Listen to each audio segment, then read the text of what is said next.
So I want to be really mindful of everybody's time. So I think I'm going to go ahead and get started. Hello, everyone, and welcome to today's webinar with Melanie Wells from CCRW. Before we begin with the formal introduction, I'd like to mention a few housekeeping items. So you can use the Q&A feature to ask questions at any point during the webinar. We will record all questions that come in, and they'll be answered at the end of the presentation. Closed captioning services are provided. To access this feature, click on the closed caption button at the bottom of your screen and select Show Closed Captioning. We also have our ASL interpreter present on today's call. So thank you, Christy, for being here. And I think we're good to get started. I'd like to begin with the Canadian land acknowledgement, as we have participants from across the country joining us on today's call. So we respectfully recognize and acknowledge the relationship that the First Nations, Inuit, and Métis across Canada have with the land all Canadians live on and enjoy. We encourage all Canadians and visitors to these lands to learn about and regularly acknowledge the historic and current relationship that exists between the unceded land on which we live and work and the First Nations, Inuit, and Métis. So for those of you I haven't met yet, my name is Courtney, and I'm the Regional Coordinator for Mentorability Canada in Newfoundland and Labrador. As a national supported employment initiative offered by the Canadian Association for Supported Employment and funded via the Government of Canada's Opportunities Fund, we facilitate unique short-term mentoring opportunities between employers and people experiencing a disability. By providing and celebrating successful in-person and virtual mentoring experiences in communities across Canada, this initiative is part of a national effort to promote the employment of Canadians experiencing disability. Our community webinar series was created in the hopes of connecting with job seekers, advocates, service providers, and employers across Newfoundland and Labrador.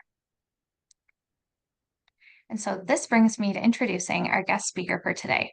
So I'm happy to introduce Melanie Wells from CCRW.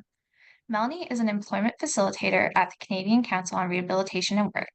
She brings a wealth of experience in supporting individuals and employers alike, fostering long-term, fulfilling employment opportunities. With a keen focus on trauma in the workplace and trauma-informed practice, Melanie's expertise has been honed through extensive collaboration with diverse groups of job seekers and employers.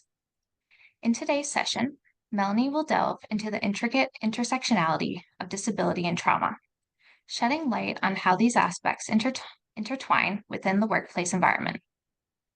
We will gain valuable insights into effective accommodation strategies for individuals navigating disability and trauma, equipping us with the knowledge to cultivate more inclusive and supportive work environments. So Melanie, if you're ready to go, you can take it away. Thank you, Courtney. Such a nice introduction. So yeah, my name is Melanie. I'm going to chat with everyone today about trauma-informed employment, trauma-informed workplaces, and kind of the intersectionality of accessibility. I'm going to talk a lot about trauma today. I'm going to say the word trauma a lot. I won't get into any specific details of traumatic events or anything like that, but I will mention both the word trauma and a few different types of trauma that a person can experience. So keep that in mind going through this. And if you need to take a moment, if it's feeling a little heavy, take a step away and do what you need to feel better in that moment, okay? And reach out to the hosts or anyone if you need some support with that, all right? So I'm going to share my screen with everyone.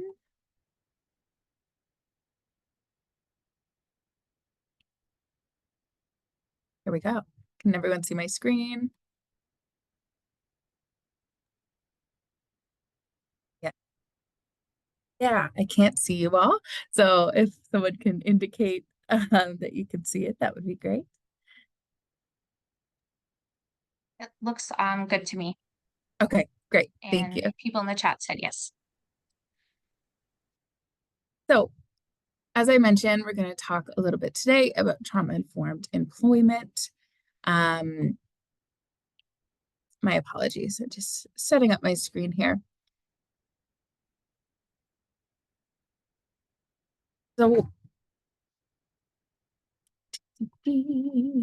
just to kind of bounce off of the wonderful introduction that Courtney gave, my name is Melanie Wells. I'm an employment facilitator or employment coach at the Canadian Council on Rehabilitation and Work. In addition to that, I'm a born and raised Newfoundlander, music lover, very proud dog mom, and many other things. But today I come to you as a disability advocate and someone with a really big interest in trauma-informed employment and trauma-informed services. But in my day-to-day role at CCRW, what I do is support folks with disabilities in finding employment that is long-term, sustainable, and accommodating. So let's dive in here.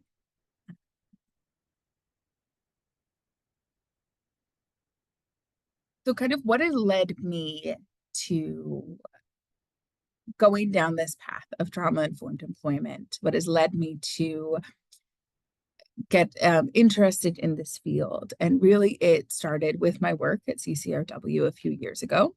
When I started full-time with CCRW, I was working under a pilot project for trauma-informed services for women and marginalized genders. And in those services, I had the opportunity to work with lots of folks who had experienced trauma and also had secondary disabilities. So when we talk a lot about trauma, and I'll say that trauma does not necessarily mean PTSD. Some of the clients I've worked with do have a diagnosis of post-traumatic stress disorder, but that's not what this is intended to focus on. Rather, understanding that most people have experienced some sort of trauma and how we can accommodate that effectively with the other parts of our identities. So moving through things like disability in the workplace, gender dynamics in the workplace, and other accommodations, we're trying to get a better understanding of how trauma layers into all of those things and how we can create spaces that are better for folks to navigate. So, like I said, we're looking at multiple layers of a person and intersectionality of them. So, for folks that might not be super familiar with intersectionality, it refers to the unique experience of an individual based on multiple aspects of their identity. So, a person who has trauma and a disability has a different experience than a person that has trauma but no disability, or the experience of a racialized person with trauma versus a white person with trauma. So again, all of those things are very unique in their own experiences. So we're going to take a little bit of a dive down into what trauma is. While this isn't a presentation focused on treating trauma or the more psychological elements, I think it is really helpful to have a baseline understanding of what trauma is and how it functions in our body. So trauma, according to the Canadian Association for Mental Health, is a term to describe challenging emotional consequences that living through a distressing event can have for an individual. Traumatic events can be difficult to define because the same event may be more traumatic for some than for others. This is a really key point that we want to continue to think about throughout this presentation and dealing with accommodations in the future, that trauma, as we'll come to learn a little bit more, is very specific to the individual. And two people can be in the same place at the same time, and one person leave with trauma and the other person not. So it's important to keep that in mind. So keeping that kind of at the front of our thoughts here, we want to look at how trauma interacts with our brain. Because that is what is in control of everything to do with trauma. So what happens when a stressful event occurs is that our cortisol and norepinephrine levels spike in our bodies. It's our brains recognize stress and try to cope with that through those hormones. And then the amygdala, this little piece of our brain right here,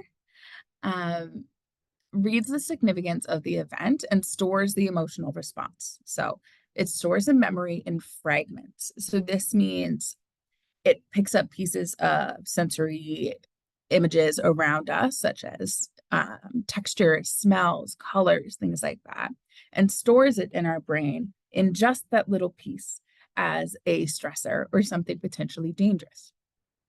So this means that our brains now identify those fragments or can identify those fragments as distressing or dangerous.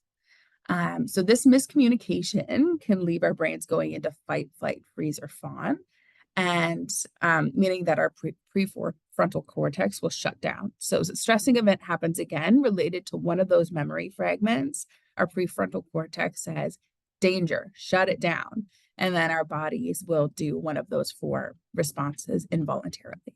So this is why folks can have triggers that they're not aware of.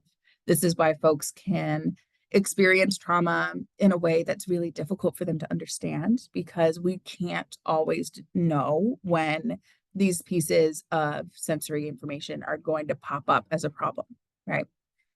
Okay, so now we take a look at disability. So at CCRW, we support folks that self-identify with any range of disability. So every person that I serve identifies with some sort of disability, often in addition to trauma, but not always. Some folks have PTSD or trauma that they identify as a disability. And there's kind of good reasoning for that. Well, not good, but it makes sense when we look at the different statistics and things that are out there. So, for example, people with disabilities are exposed to more potentially traumatizing events than people without disabilities. And inaccessibility itself is a type of chronic stress that can lead to trauma. And people with disabilities are more likely to experience workplace trauma because of discrimination, exclusion, and bullying. I want to keep in mind that disability in itself is not traumatic. However, going on the social model of disability, it's the society around us that makes things disabling. And that's the same thing to keep in mind for trauma. So it's the experiences that we have in our society that are traumatic because they're inaccessible, not because we have a disability. And so many of the candidates that I've worked with either have some sort of medical or other type of trauma, but oftentimes, if they have worked before, they can identify some sort of workplace trauma, whether that was exclusion from social aspects of employment, managers that weren't able to do performance reviews in an accessible way, or had an understanding of disability in a way that was helpful for them. So we really see this being layered into a lot of folks with disabilities. So just a few more statistics here. We have 63% of adults living in Canada reported experiencing a traumatic event at some point in their lives. So this is a 2023 survey. I will say I'm willing to bet it's a little higher than that. But again, that's just based on the sample of people that I've interacted with. And the Stats Canada review is obviously a much larger sample. And only about 8% of adults in Canada report moderate to severe symptoms of PTSD. Now, that's still a lot of people, but we do see the clear difference between someone having a traumatic event and that leading to post-traumatic stress disorder. So there is a very clear division of those two things. And then lastly, 25% of adults 25 to 54 in Canada who report moderate to severe symptoms have not worked in at least 3 months. So that's, again, a lot of people who are not able to interact with the workforce in a way that is helpful, beneficial for them and for the employer. And in 3 months. So we don't know if it's a little longer than that, if it's the first time that they've been out of the workforce, if it's been multiple times. So there's a lot of layers we're missing here, but it does speak to the lack of trauma-informed workplaces and the lack of trauma-informed employment options that are out there. So trauma in the workplace. So I'm going to talk about trauma in the workplace and what it can kind of look like, different types of trauma-informed workplaces. And I want to keep in mind that I'm not talking specifically about traumatic events in a workplace, but just trauma-informed workplaces and trauma, how it presents in the workplace. So most people that have trauma experience it outside of the workplace, even though we do know folks with disabilities have a tendency to interact with trauma in the workplace due to oppression and discrimination. There are many people that don't otherwise identify with a disability who have trauma from their personal life, whether that's grieving a loved one who's lost, whether it's an event or an illness, or COVID-19 was a really big traumatic event for a lot of people. So keep those things in mind. So presentation, what can trauma look like in the workplace? So we're going to see quite a few things, and mostly what we're looking for are changes. We're not looking at consistent behaviors. Oftentimes it does trauma or the resurgence of someone's trauma can are indicated through a variety of changes. So we have things like changes in performance, such as they're not meeting targets that they used to meet easily, or changes in attendance. So people frequently leaving early, frequently coming in late, calling in sick, things like that, that are out of character for them, or not a frequent behavior prior to this event. And then difficulty receiving feedback, an increased emotional response, kind of these two tie in together, can be indicative of a traumatic event, especially if someone is struggling a lot with regulating their emotions. Receiving criticism or feedback can be a very difficult experience for them, and we might need to look at alternate types of evaluation or feedback for that individual. And then lastly, difficulty with interpersonal relationships at work. So you might see some of those bonds within the workplace start to break down. Maybe this is someone who hung out with their coworkers. Maybe there's a trivia night, or they used to eat lunch together in the cafeteria, things like that. And those things are stopping. So it's something for both employers to look out for and also coworkers.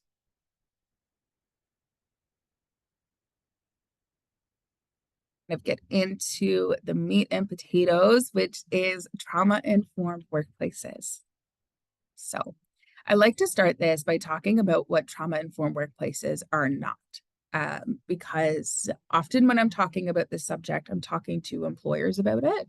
Now, it is often sometimes also service providers or job seekers, but it is often employers that we're having these conversations with. And it can be difficult to wrap our head around the ideas of accommodations and inclusion and things like that while maintaining the productivity and the output that businesses require. So I like to kind of get a few misconceptions out of the way right off the top. So one being, a trauma-informed workplace is devoid of all potential triggers. So we know, based on what we learned in the beginning of the presentation, that this is nearly impossible, right? So our brain can have a sensory fragment of the color red during a traumatic event. And we can be at work, the same place we've been millions of times since that event, and we see that color pop up somewhere that we don't expect, and it can trigger an emotional response that we didn't anticipate, weren't prepared for, things like that. While in some cases, we can reduce the amount of triggers in a workplace, such as through like using accommodations like earplugs or, you know, adjusted workspaces, things like that. It's definitely possible to reduce those triggers, but it is nearly impossible to remove all potential triggers. Okay, and then next is that it's a space to process trauma.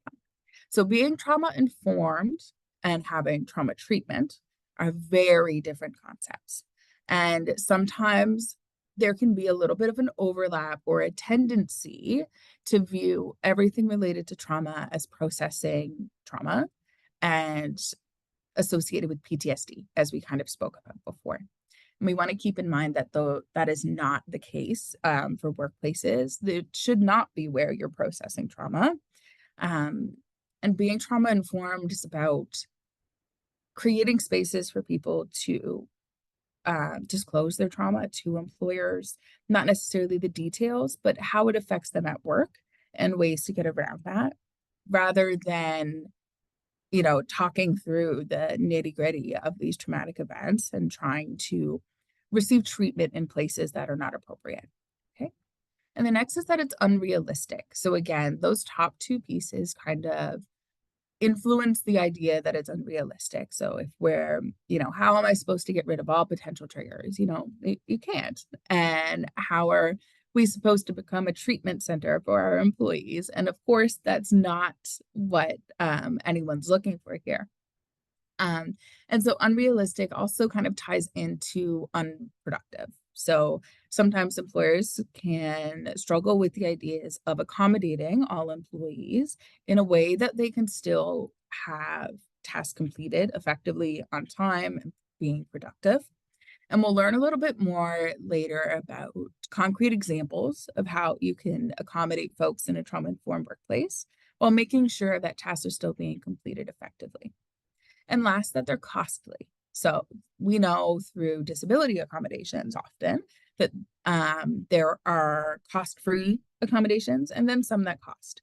There is a duty to accommodate that is a legal requirement for employers in Canada, but it doesn't mean that the best solution is always the most expensive one.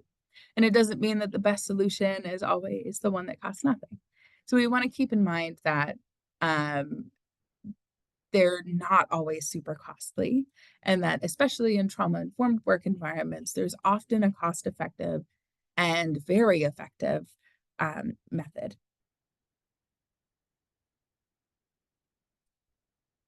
So we want to focus a lot in these spaces on creating space. So this means that places of work can be a space where we can talk about subjects with our coworkers, not the details of trauma, but that everyone there is informed as to what trauma is and that people come through the door with it each day. And that sort of classic ableist expectation of leave it at the door is not realistic. So folks who have trauma and folks who have disabilities do not have the option to leave it at the door when they come to work, and neither do most people. Every one of us brings along aspects of our identity, of ourself, that informs every part of the way we interact with the world around us at all times. So we need to give that same sort of grace we allow other people to folks who might disclose the existence of a disability or trauma. And then also we need to make sure we're creating that space to appreciate intersectional identities. So like I said, I work with a lot of folks who have disabilities in addition to trauma. And that when we're looking at accommodations, we need to find one that is effective for both or multiple aspects of someone's person. And next, we look at the concept of safe spaces. So safe spaces has been used in a lot of corporate and support environments for a long time. And so much so that I hear it's being perceived as a little diluted, that safe spaces doesn't really mean much anymore because the labels being slapped on spaces that are certainly not safe and were never intended to be. So I do feel a little bit of pullback sometimes with candidates who we work with when they hear that phrase. And so what we've kind of pivoted to, and in some social work circles as well, is creating a space that is safe enough. The prospect of a completely safe space for a person who understands their trauma or disability can feel very unrealistic and start to kind of wear away those trust ties that we might have with them. They're like, okay, another person saying that we're going to turn down the lights in here and you're going to hand me a fidget toy and now it's a safe space, when really there's a million other things happening here that could potentially feel unsafe for me. Or maybe it's one other thing, or just being realistic with the person we're working with, either as a staff member or the person we're supporting, that the space might not be perfect for them. And maybe we don't have the ability to create that, but how can we create a space that's safe enough to get through what we need to get through? And so we can look at that in terms of the workspace and also just where we're meeting people. So we get down into the how-to for trauma-informed organizations. And I want to keep in mind that even if every single person in an organization is trauma-informed, has a trauma-informed training, sorry, it does not mean that an organization is trauma-informed. We can all have the information, but there are policies, procedures, roots, overarching values of organizations that are not trauma-informed. And being 100% trauma-informed is not impossible, but very difficult. So please allow yourself some grace and those around you some grace while we try to create more trauma-informed workplaces and spaces. It will take a while to get there, but it's just the initiative to start making that change that's really important. Um, make those changes on a variety of different levels. So first being educating those around us, our staff, different people in the organization on what trauma is and how that might show up in the workplace.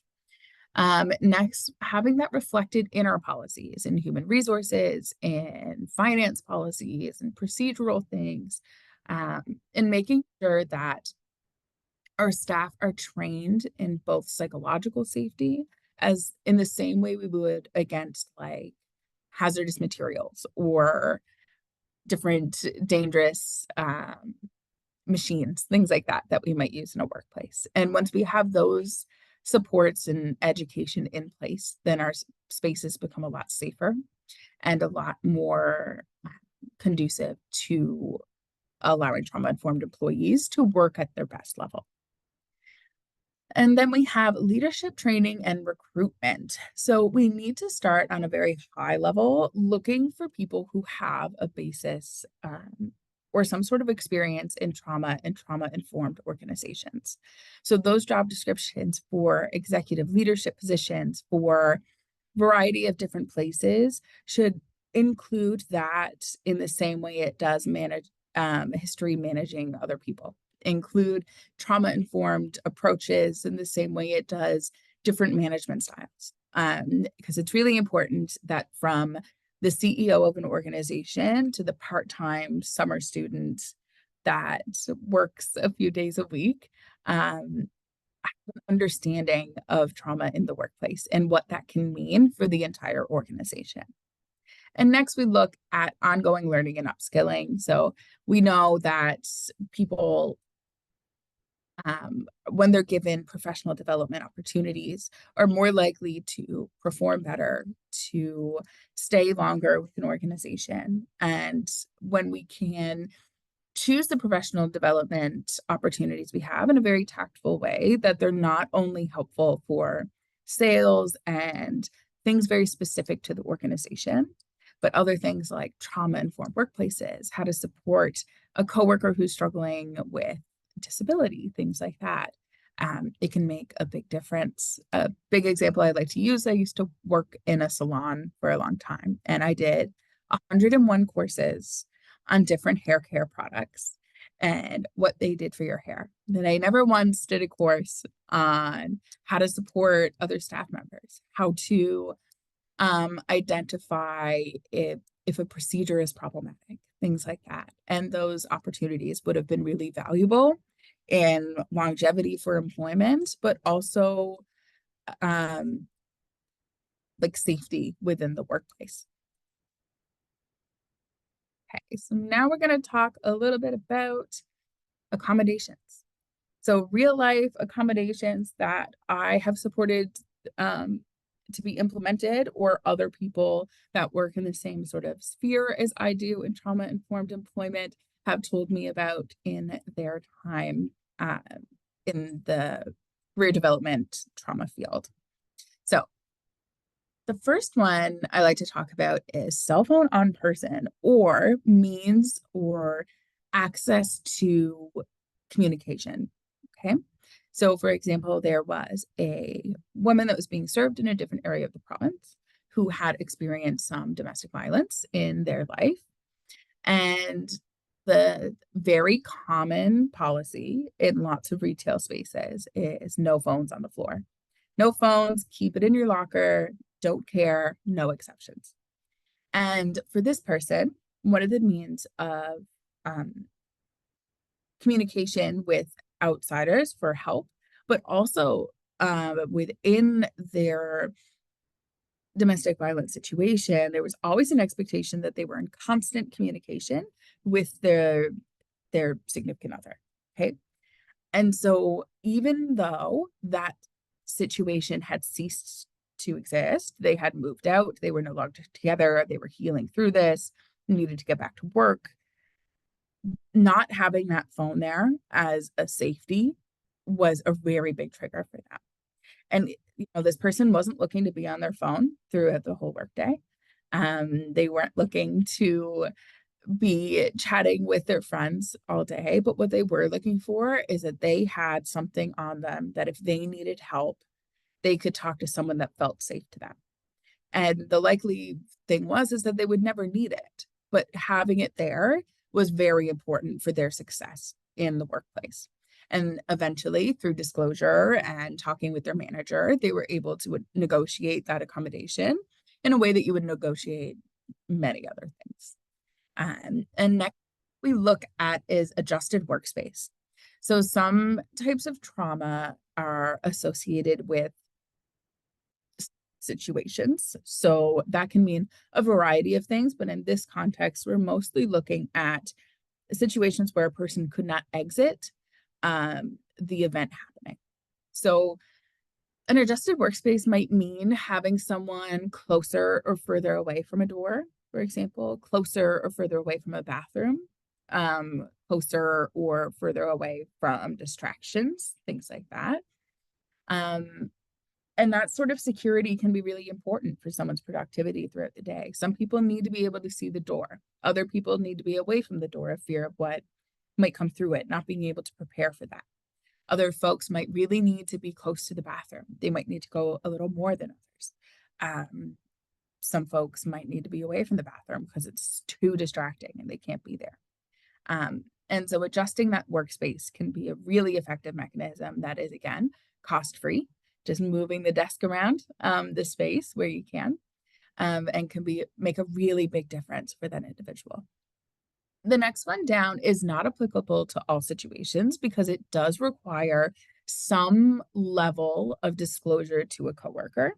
But the buddy system is based on a client that we worked with in another province who had a really difficult time with alarms. So when alarm would send them into that fight or flight, they would hear the alarm, like fire alarm, anything like that. Like we mentioned, their prefrontal cortex would say, danger, shut it down. And she would go into freeze as her response.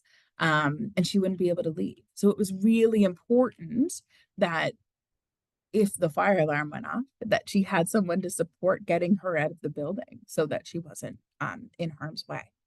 And so through a bit of coaching and, allowing that she was comfortable sharing her experience, just the necessary details for the situation. Again, disclosure doesn't mean every detail of what happened, but just this is what happens in this scenario because I have trauma, and I might need your help. And so we were able to implement an accommodation where that person that they worked with one-on-one each day was their designated buddy person for emergency situations. So next we look at additional notifications. So again, using that same example, if there were fire drills, things like that, any predictable alarm event, then they would be given additional notice and ability to leave the building before that alarm went off.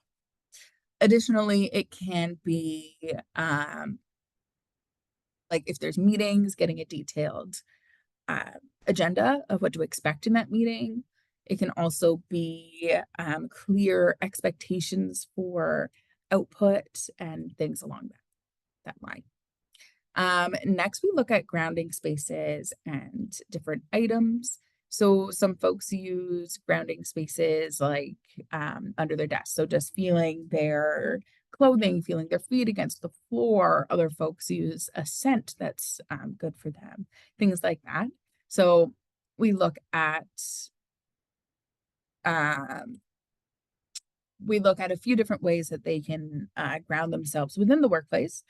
without, by staying at their desk and doing these things in a way where they're able to still remain productive.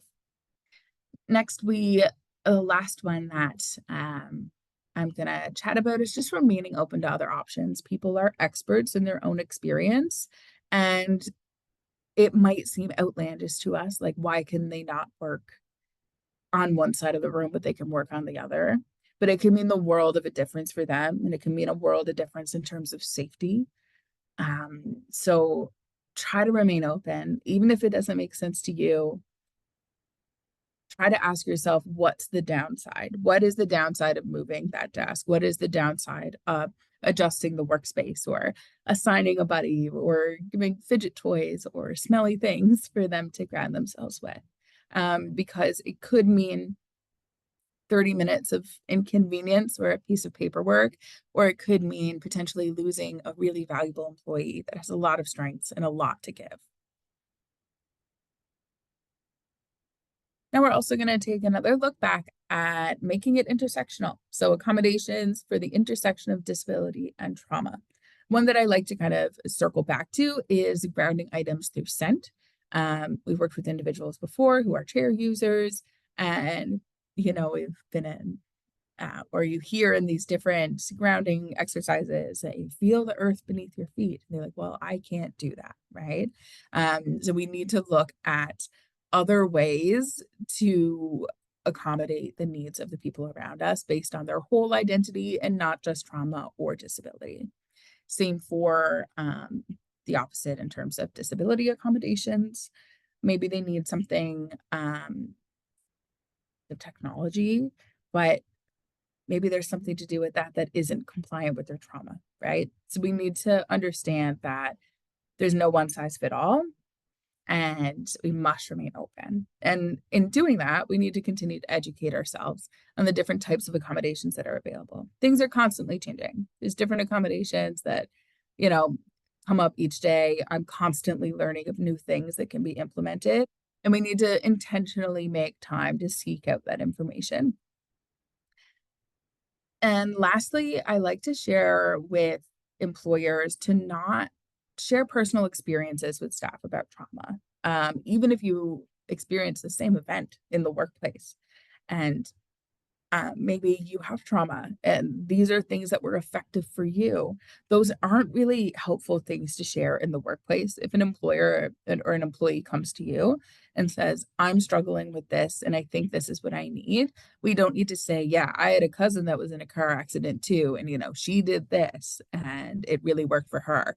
We don't want to go down that road. We don't want to project our perception of how they should be coping with that trauma or accommodating their disability based on our prior experiences. So we want to make sure that we are not leaving us out of the conversation because it is a conversation, but making sure that they are the focus point.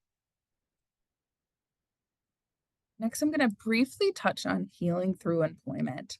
And so while I mentioned before, we don't use trauma-informed workplaces as trauma treatment. It can be very helpful for those in the right place in their trauma journey to experience safe employment and interact with different spaces that they can kind of get pieces of themselves back through.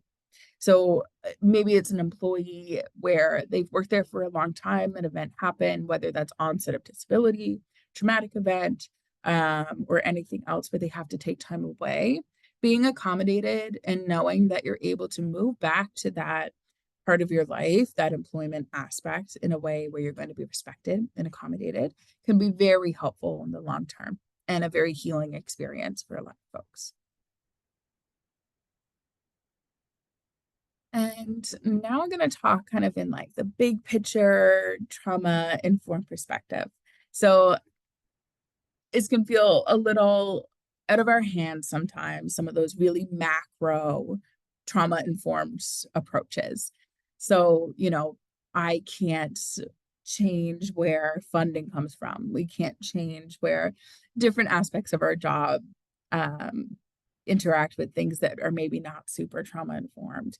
And that's okay. And that's why we try to make different trauma informed decisions at other levels. But these are just things to keep in mind, really zoomed out from the day to day operations of workplaces. So, what systems does your organization have that could be potentially oppressive? So, whether that's like the interview process, whether it's day to day operations, it's requirements for the position that are not really requirements, but just preferences, things like that. We want to take a look at those sort of policies and procedures that could be creating a non trauma informed environment. So next, you receive funding or money from organizations that uphold traumatizing systems. So this is a tough one because, again, really zoomed out, capitalism in itself has caused trauma throughout different layers of society. And that's not to say that there's no way that there's like all organizations and all businesses are traumatizing. That's not what I'm saying whatsoever. But it is something to keep in mind if maybe there's investors or funders or things like that that have values that really oppose the ethics or identities of your employees. Okay. And lastly, a truly trauma-informed system are anti-racist, indigenized, decolonized, intersectional, and inclusive. So we want to keep in mind all of these perspectives and all other perspectives when trying to create these policies and changes within our organizations. Okay.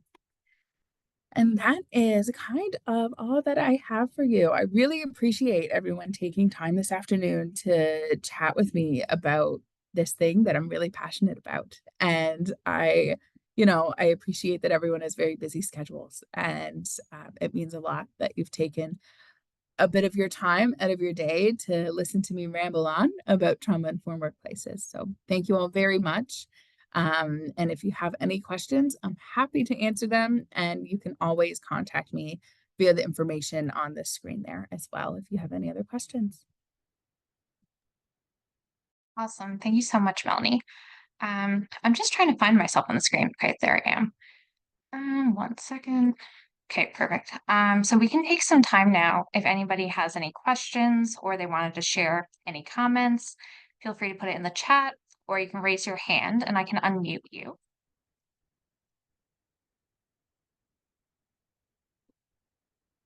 We also had a comment sent, I think it was just to the panelists. I'm not sure if you wanted us to share that with everybody. You can let me know.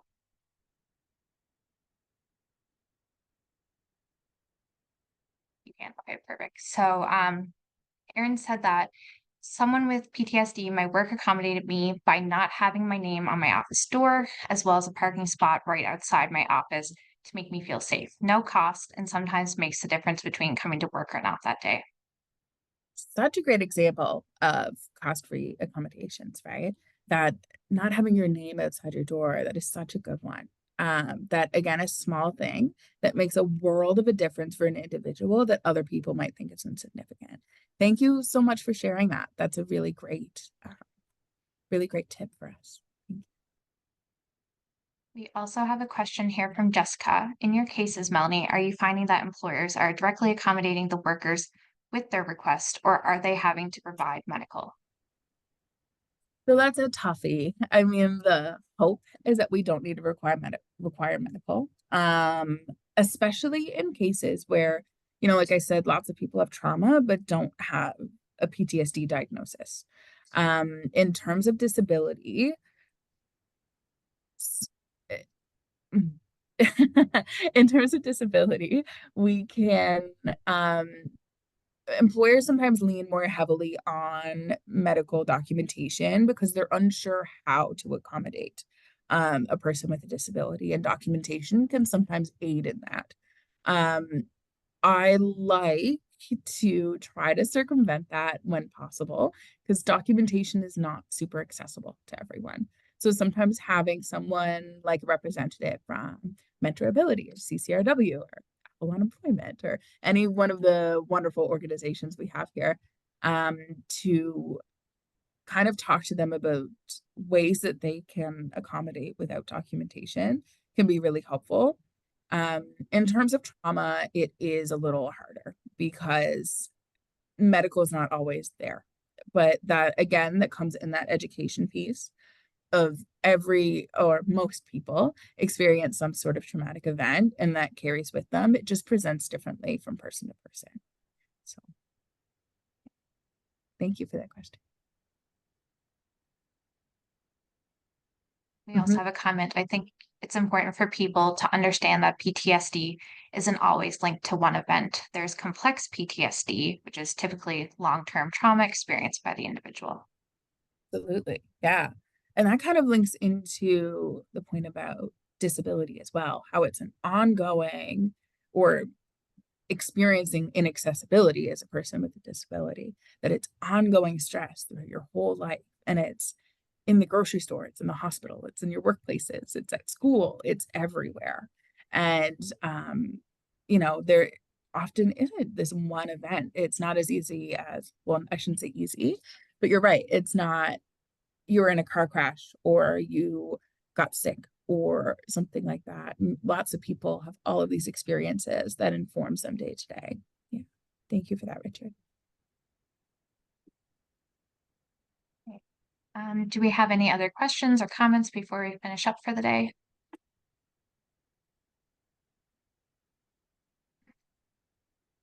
Not looking like it.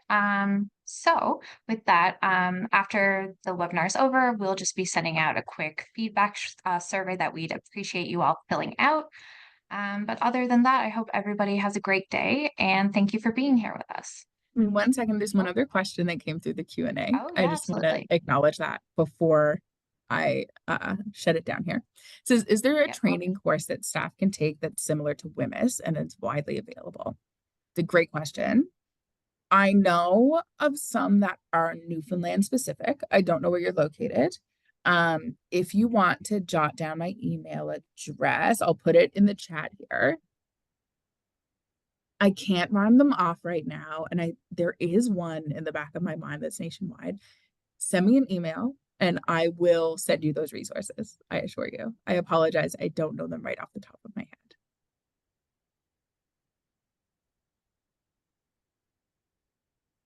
head. Okay. I think we should be good then. And if anybody has any follow-up questions or comments, definitely feel free to reach out to Melanie or myself, and I can pass them along. Okay, I hope everybody has a great day.